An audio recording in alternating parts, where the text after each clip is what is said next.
In this topic, we are going to cover Scapy. Scapy is a packet manipulation library. And with Scapy, we can forge, decode, send, and capture packets at a low level.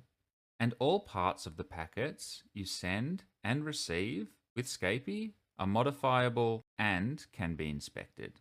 The Scapy library also has its own command line interface, which you can interface with directly. But we will be using Scapy by importing functionality into a Python script for this lesson. So let's first install Scapy, pip install Scapy. And now that Scapy's been installed, we can use it from scapy.all /. We can save this, Scapy demo.py. And when working with Scapy, we can craft packets at different layers. So let's start by creating an ICMP packet and sending that to 247CTF. So let's say the IP layer is going to have the destination of 247ctf.com. ICMP layer will be ICMP. Now we create our packet, which has the IP layer and the ICMP layer. And we combine these layers with the slash here. And now we're able to send this packet that we've created.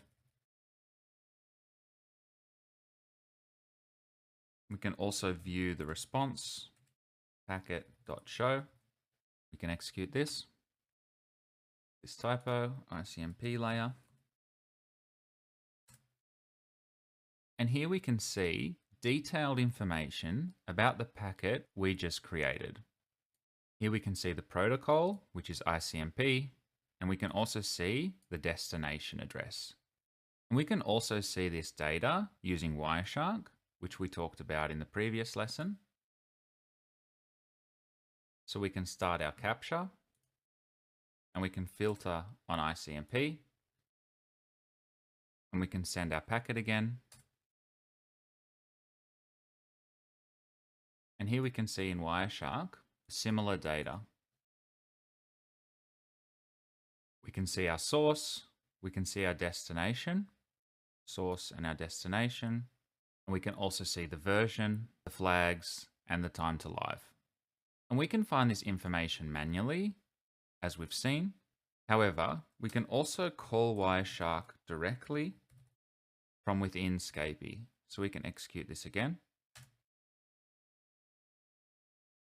And we can see that Wireshark has been loaded containing this exact packet which we sent.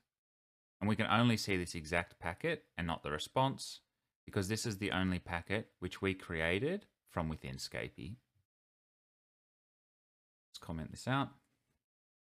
And we could also use ICMP on the LAN to try and find live hosts. However, depending on the configuration of the remote systems, they may not directly respond to ICMP traffic. So we can instead go a layer deeper using Scapy and instead perform an address resolution protocol or ARP scan on the local network. And we can use different Scapy functions to support us in doing this. We can use SRP to send and receive packets at layer 2. We can also specify a broadcast destination address. And we can also specify the ARP target protocol address, which is the local subnet our machine is on, which we can see here. So let's implement this.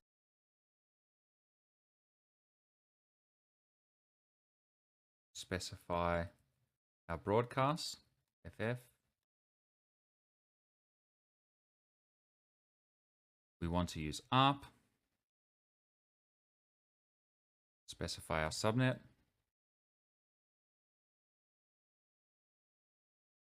Specify a timeout, how long we want to wait for, and we don't need verbose results, so we can pass verbose equals false in here.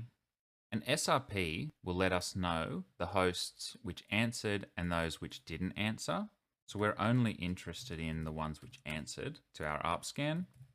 We can print those hosts out. We can execute this. And here we can see the machines which we've identified on this subnet using our ARP scan. But this packet data is not really easily digestible by us.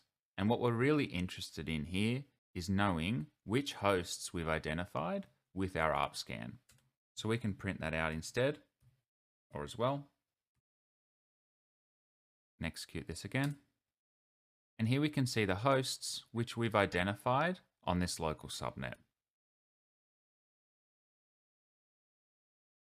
And we already created a port scanner using the sockets library, but we can also perform the same function at a lower level using Scapy as well. But before we do, we first need to have a quick recap on the TCP handshake, because with Scapy, we're operating at a lower level within the packets. A TCP handshake involves 3 steps. If that handshake completes, then we have a connection. So to initialize a connection, a client sends a packet with a SYN flag to the port it wants to connect to. If the port is open and the server is accepting connections, then it will respond with a TCP packet with a SYN and ACK flag set, so a SYN ACK. Then, to complete the connection, the client sends a TCP packet with an ACK and a reset flag. And we can use this known handshake mechanism to create a TCP connect port scanner with Scapy. If we can complete the handshake, then we can infer that the port is open. And if we can't, so if the server responds with a reset instead of a SYN ACK, then that port is not accepting connections and is probably closed. So let's first hard-code some flags so we can more easily identify responses when performing port scanning this way. So let's set the flag for SYN, reset, and for acknowledge. And let's again define some common ports which we want to scan. So for port in 22, 80, 139, 443, 445, and 8080 again. And now we want to attempt to connect to these ports. And we can use the SR1 function, which will send the packet and only returns the first packet that answered the packet that we sent. And we can also set the source port to some random value using a built-in Scapy function of ranshort. So let's try to connect. TCP connect, SR1. Let's make this full screen here. Specify the IP. Scan our localhost again. Specify the TCP data and the destination port. And specify our flag here. And have a timeout of 1. We don't want verbose response. So here we're sending our SYN. And if this succeeded, and the packet has a TCP layer, then we can extract our response flags. And we can use get layer for that and extract the flags.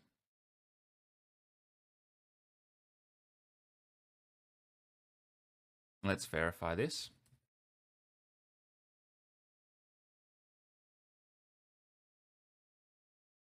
Let's first comment out our ARP scan. Don't need this anymore.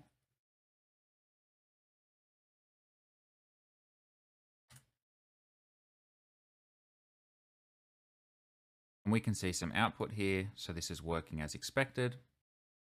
No typos yet. And now we want to check the response flags. So that if we receive SYN ACK, so this port is telling us that it's open. However, we don't actually want to do anything. So we want to send a reset packet to this port. And we can use send because we don't expect a response from this. So we can send again TCP packet. The same destination port.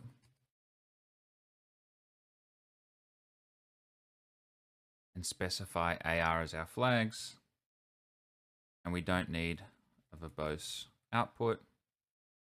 And now we know that this port is open. And so this is one condition which can occur. However, if the response flags are a reset and an acknowledge, then we know that that port is closed. And if we couldn't make a connection, we also know that that port is closed. And so now we can execute this new port scanner.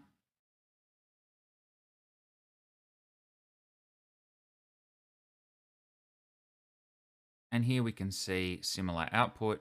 22 is closed, 80 is closed, 139, 443 are all closed. 445 is still open, and 8080 is now also closed because our server is no longer waiting for connections. And we don't need to only perform port scans on a local system either. So we could instead do a port scan of 247ctf.com. And we could execute this. And here we can see different output for this web server.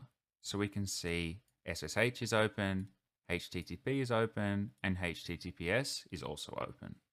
And as well as creating and sending packets, we can also use Scapy to perform packet sniffing.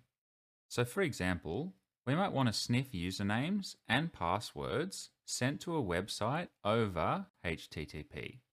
And combined with ARP spoofing to man in the middle, this can be a very powerful attack on a local network. So let's first import HTTP packet from scapy.layers.http import HTTP request. And Scapy makes this very easy to us.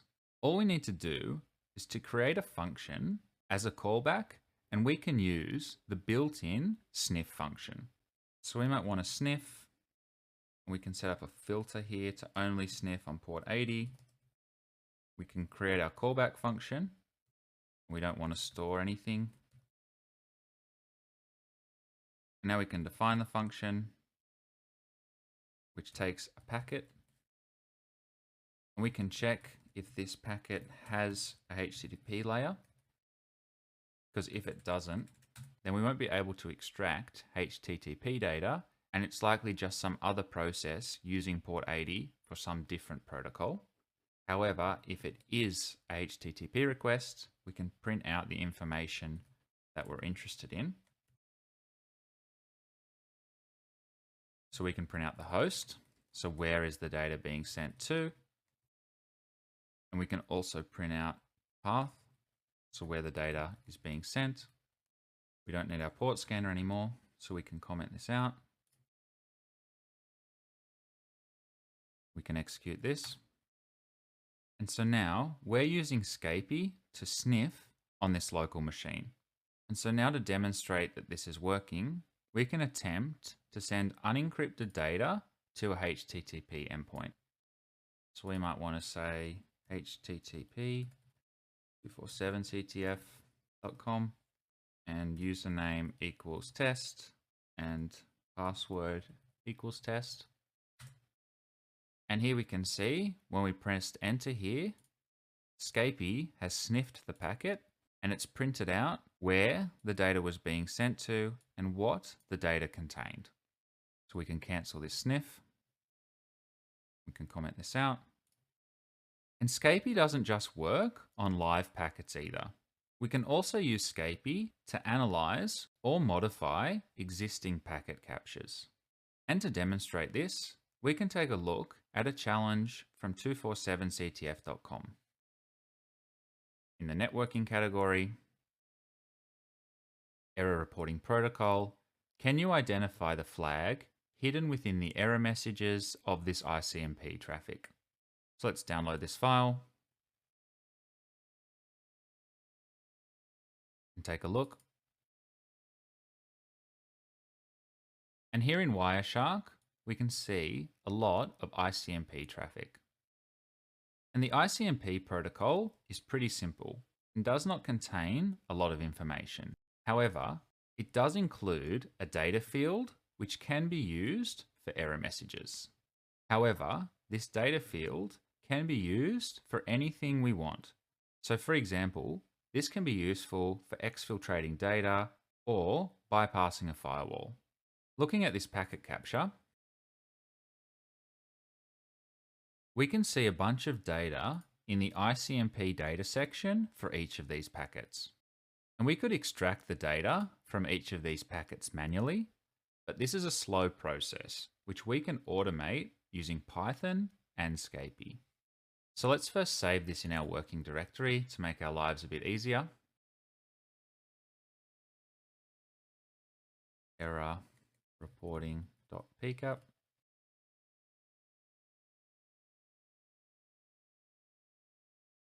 And now we can use the Scapy rdpcap function to read this packet capture.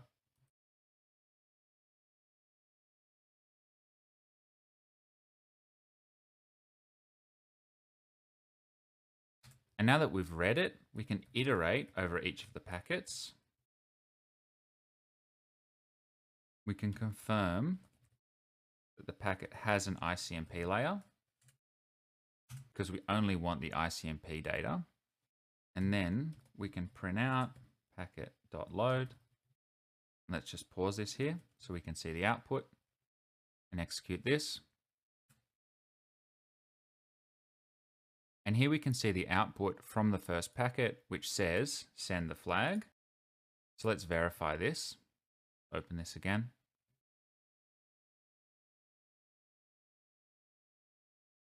And here we can see this data, send the flag.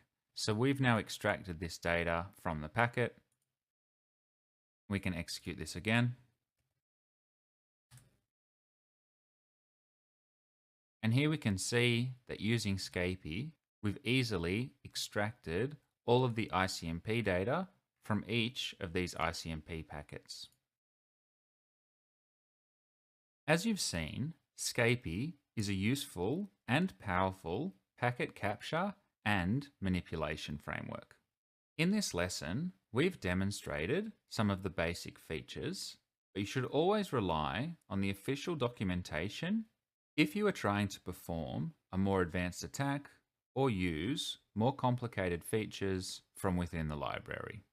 But that's it for now, and in the next lesson, we are going to cover the subprocess module.